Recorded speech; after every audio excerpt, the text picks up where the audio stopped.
Bismillahirrahmanirrahim. Our new topic of discussion is the shuttle system for NADH. NADH जो high energy molecules होते हैं जो oxidative phosphorylation में involve होते हैं और जिनकी ऑक्सीडेटिव फास्फोराइलेशन माइटोकॉन्ड्रिया के अंदर होती है और एज ए रिज़ल्ट ATP बनते हैं। वो NADH जो माइटोकॉन्ड्रिया के अंदर होते हैं वो तो माइटोकॉन्ड्रिया के अंदर ही ऑक्सीडाइज होकर इलेक्ट्रॉन ट्रांसपोर्ट चेन के थ्रू ATP सिंथेसाइज करते हैं थ्रू द ऑक्सीडेटिव फास्फोराइलेशन।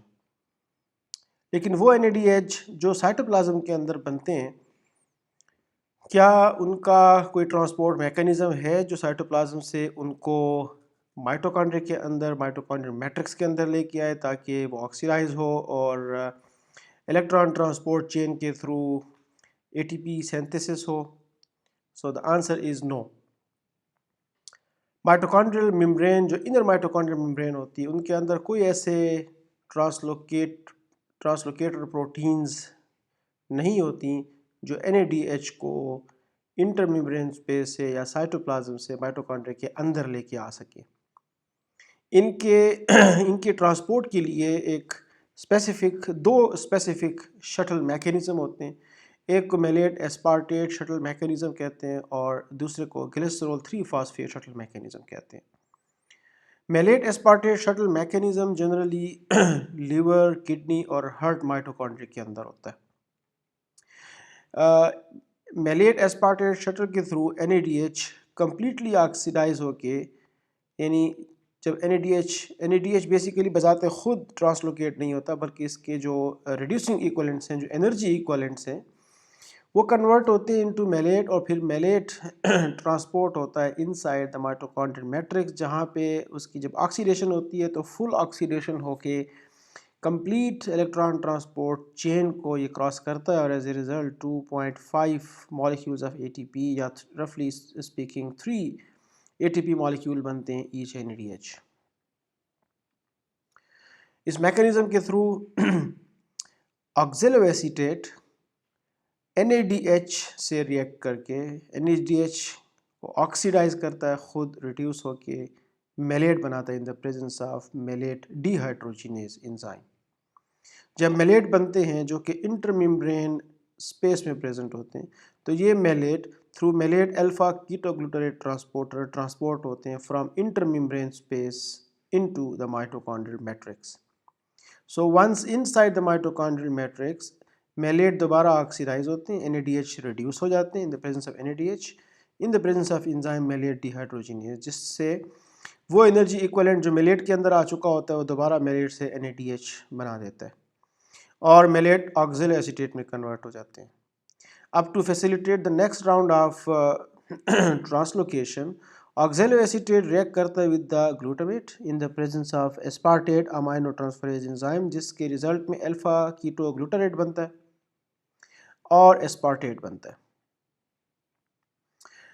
और aspartate through glutamate aspartate transporter transport होता है outside the mitochondrial matrix into the intermembrane space of cytoplasm. Intermembrane space में यही एस्पार्टेट अगेन, और चूंकि यहाँ पे जब जो अल्फा कीटोग्लूटारेट बनते हैं, ये अल्फा कीटोग्लूटारेट यूँ मेलेट अल्फा कीटोग्लूटारेट ट्रांसपोर्टर के थ्रू माइटोकॉन्ड्रियल मैट्रिक्स से आते हैं इंटरमेम्ब्रेन स्पेस में। तो और दूसरी तरफ एस्पार्टेट ग्लूटामेट एस्पार्टेट ट्रांसपोर्टर के थ्रू आते हैं इंटरमेम्ब्रेन स्पेस में। यहाँ पे एस्पार्टेट रिएक्ट करता है with alpha ketoglutarate in the presence of aspartate amino transferase enzyme और बनते हैं ग्लूटामेट और ऑक्जेलोएसीटेट। ग्लूटामेट अगेन ट्रांसपोर्ट होते हैं inside the mitochondrial matrix through the glutamate aspartate transporter और ऑक्जेलोएसीटेट अगेन एक NADH को ऑक्सीडाइज करके इसकी एनर्जी इक्विवेलेंट्स को मेलेट में कन्वर्ट करता है एंड ये साइकिल यूँ चल रहा होता है। और जब मेलेट माइटोकॉन्ड्रियल मैट्रिक्स के अंदर दोबारा रिड्यूस होते हैं तो फिर ये बनने वाले NADH then it further goes to the electron transport chain, जहाँ पे जब ये ऑक्सीडाइज होते हैं तो ऑक्सीडाइज होने के बाद ये एक NADH मॉलिक्यूल रफली स्पीकिंग 3 ATP मॉलिक्यूल को सिंथेसाइज करता है। तो ये मैकेनिज्म जनरली एग्जिस्ट करता है in case of liver, kidney and heart mitochondria. ये उसी मेलेट एस्पार्टेट शटल मैकेनिज़्म की फर्दर एक्सप्लेनेशन है कि इसमें लेट्स से कि ये इनर मेम्ब्रेन है, ये साइटोसोल वाली साइड है और ये माइटोकॉन्ड्रियल मैट्रिक्स वाली साइड है। तो साइटोसोल वाली साइड पे ऑक्जेलो एसीटेट से मेलेट बनता है in the presence of NADH, जो कि ऑक्सीडाइज होते हैं और ऑक्जेलो एसीटेट प्रोड्यूस हो जाते हैं। मेलेट क्रॉस करता है from the inner membrane into the mitochondrial matrix through ketoglutarate transporter. यहाँ पे ये दोबारा रिड्यूस होते हैं और NADH ये दोबारा ऑक्सीडाइज होते हैं, NADH रिड्यूस होते हैं, NADH बनता है जो इलेक्ट्रॉन ट्रांसपोर्ट चेन को ज्वाइन करता है।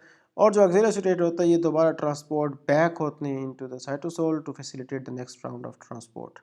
और ये ट्रांसपोर्ट होते हैं, ऑक्सिलरी एसीटेट बेसिकली रिएक्ट करते हैं विद ग्लूटामेट, जिसके रिजल्ट में बनता है एस्पार्टेट और alpha ketoglutarate. Alpha ketoglutarate glutarate transporter के थ्रू बाहर आते हैं और एस्पार्टेट जो है वो ग्लूटामेट एस्पार्टेट ट्रांसपोर्टर के थ्रू बाहर आते हैं। यहाँ पे एस्पार्टेट दोबारा रिएक्ट करते हैं विद द अल्फा कीटोग्लूटारेट, जो ये बाहर आ चुका होता है, एज ए रिजल्ट ग्लूटामेट बनता है और ऑक्सिलो एसीटेट बनता है।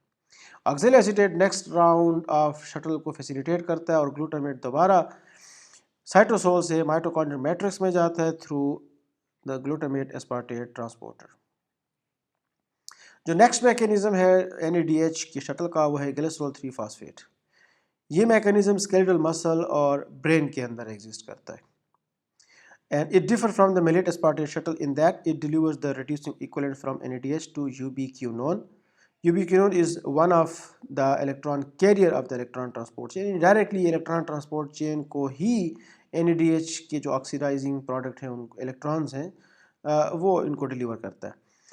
इट मीन्स के ये ज्वाइन करता है कॉम्प्लेक्स 3 से, नॉट कॉम्प्लेक्स 1। तो चूंकि ये कॉम्प्लेक्स 3 से ज्वाइन करता है ये शटल मैकेनिज्म, तो कॉम्प्लेक्स 3 के रिजल्ट में एक NADH से 1.5 ATP मॉलिक्यूल्स बनते हैं। सो इस मैकेनिज्म में ये होता है कि डाई हाइड्रोक्सी एसीटोन फास्फेट ये रिएक्ट करता है विद NADH, जो कि आ रहा होता है ग्लाइकोलाइसिस से लेट से इन the presence of cytosolic glycerol 3 phosphate dehydrogenase. ये डाईहाइड्रोक्सी एसीटोन फास्फेट जो हैं ये हो जाते हैं रिड्यूस, NADH हो जाते हैं ऑक्सीडाइज, एज ए रिजल्ट बनता है ग्लिसरॉल 3 फास्फेट। ग्लिसरॉल 3 फास्फेट जो हैं ये आते हैं इंटरमेम्ब्रेन स्पेस में। यहाँ पे ये FADH से जब इंटरेक्ट करते हैं in the presence of mitochondrial glycerol 3 phosphate dehydrogenase, as a result इनसे दोबारा बनते हैं डाईहाइड्रोक्सी एसीटोन फास्फेट और इनका जो रिड्यूसिंग इक्विवेलेंट है ये FAD को FADH2 में कन्वर्ट करते हैं।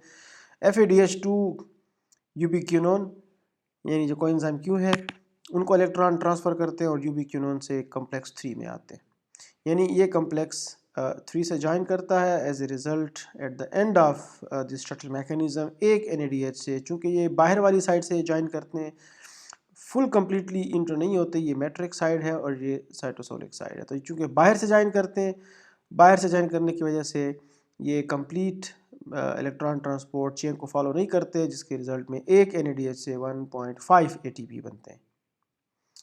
ये उसी ग्लिसरॉल फास्फेट शटल मैकेनिज्म की फर्दर एक्सप्लेनेशन है कि लेट्स से ये आउटर मेम्ब्रेन है, ये इनर मेम्ब्रेन है और ये इंटर मेम्ब्रेन स्पेस है और ये जी साइटोसोलिक साइड है। So initially dihydroxy acetone phosphate react करते हुए NADH, NADH ऑक्सीडाइज हो जाता है, ये खुद रिड्यूस होकर ग्लिसरॉल 3 फास्फेट बनाता है। ये glycerol 3 phosphate it transport into it diffuse into the intermembrane space of the mitochondria, outer membrane, inner membrane। यहाँ पे आके ग्लिसरॉल 3 फास्फेट अगेन ऑक्सीडाइज हो जाते हैं डाईहाइड्रोक्सी एसीटोन फास्फेट और इनका जो रिड्यूसिंग इक्विवेलेंट है वो FAD को FADH2 में कन्वर्ट करते हैं और FADH2 जो है ये फर्दर ज्वाइन करते हैं इलेक्ट्रॉन ट्रांसपोर्ट चेन को from complex 3 and so on.